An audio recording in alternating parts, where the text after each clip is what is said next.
I want to start off with something that happened many, many years ago in 1987. Professor Farid Isaac spoke this morning, and Farid and I were both together in this meeting of Religions for Peace in Moscow. I don't know if Farid remembers it. I was a young volunteer running around, Xeroxing, photocopying, and ushering religious leaders to this meeting. And one of the things that we looked forward to in that meeting was the lovely banquet that the Patriarch of the Russian Orthodox Church was hosting this delegation from Religions for Peace. I remembered this story that he mentioned to us at dinner, and I continue to use it in multiple settings, and I share this with you.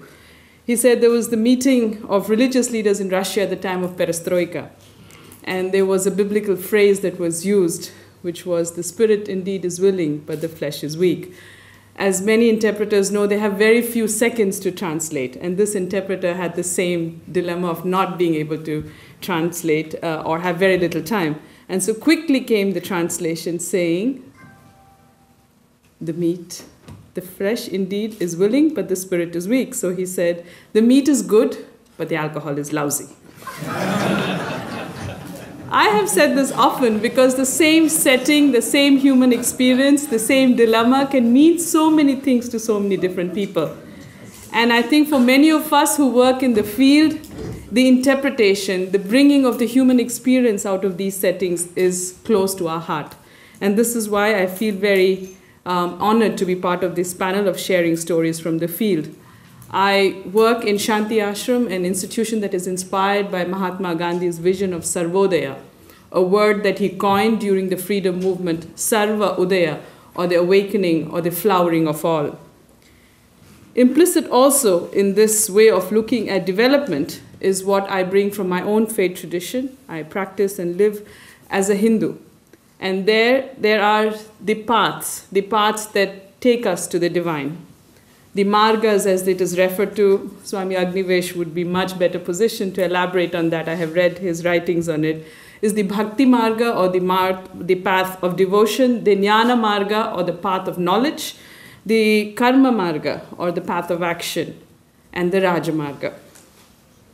I think for me, being in Shanti Ashram, it has been a wonderful opportunity to live the fullness of my identity and the identities of so many men and women who are part of our initiatives.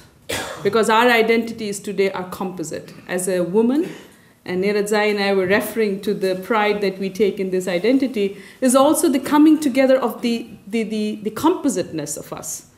A woman of faith, a woman who's been privileged by education and higher education, a woman who's been honored with leadership, a woman who's been able to work in the field to see what it means to relate to another woman.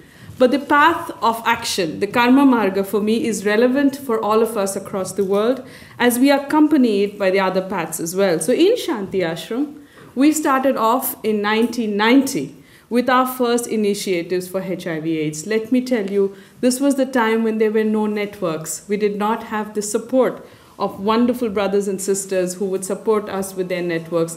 This was not a time where interreligious conferences put HIV/AIDS on their agenda. This was not a time when governments had dedicated budgets.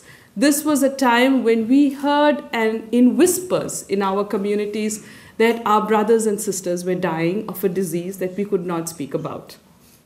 From then to now has been a long journey, and this is why I rejoice. Because today we could hear what Farid said or what Archbishop Onayakan said. It is because of this long journey that we have traveled together. Religious leaders, their communities, the coming together of many religious traditions to affirm what is best in human dignity. So Shanti Ashram started in the framework of the Gandhian model of integrated development by placing HIV/AIDS as a focus area in each of our work. Our work for rural women, our work in the area of poverty alleviation, our work in the area of interfaith collaboration, because it allowed us then to keep the whispers there, but still bring it to the attention of our people. And as we created these spaces, Patricia, you spoke of spaces, I say these trustful spaces in our local communities, we were able to engage with our partners. Aza is here. I remember the many hours we have worked together in bringing the interreligious platform for women together, of then linking from this local operation or local initiatives to the global. Because as I heard presentation after presentation, there are universal dimensions of our work. And there are particular dimensions of our work. When Guruji was speaking about female feticide, I, as a child health practitioner, every day wonder, what is it that my community has in the preference for the male child?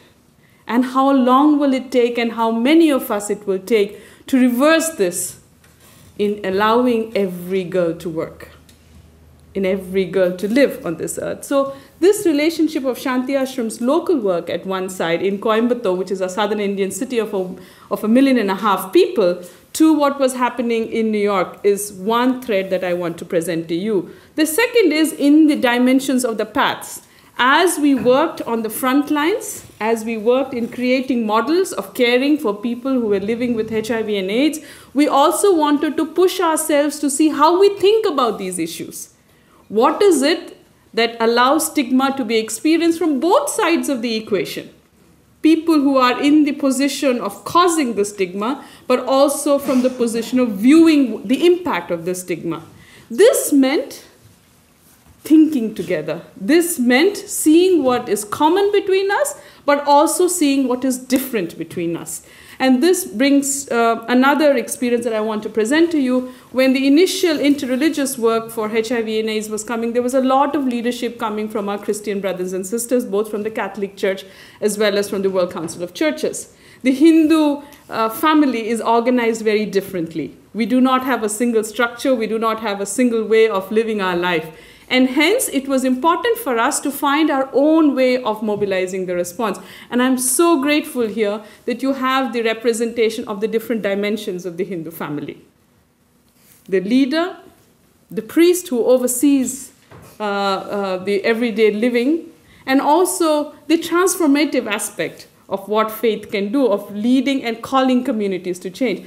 So at the center of Shanti Ashram's work was also to unleash and present to the world different ways of working together. I remember Professor Anant Rambachan, a professor of Hinduism, who teaches at St. Olaf, speaking at the World Council of Churches Interreligious meeting, and he said, maybe we must reconsider sometimes how we dialogue together, around tables, but maybe around communities as well.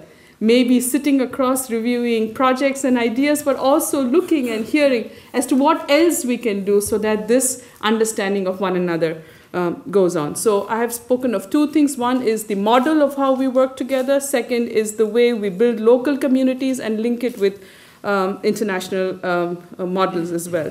Let me say one thing, and I will come to my conclusion, is one of the big joys of working in the field and having this opportunity to interface both in an interreligious setting but also in an international setting has been the possibility of looking at challenges that await us. The challenges that we had moving from a time when you could not say we are HIV positive to a point where our state officially in Tamil Nadu says there are 6,000 children living with HIV and AIDS.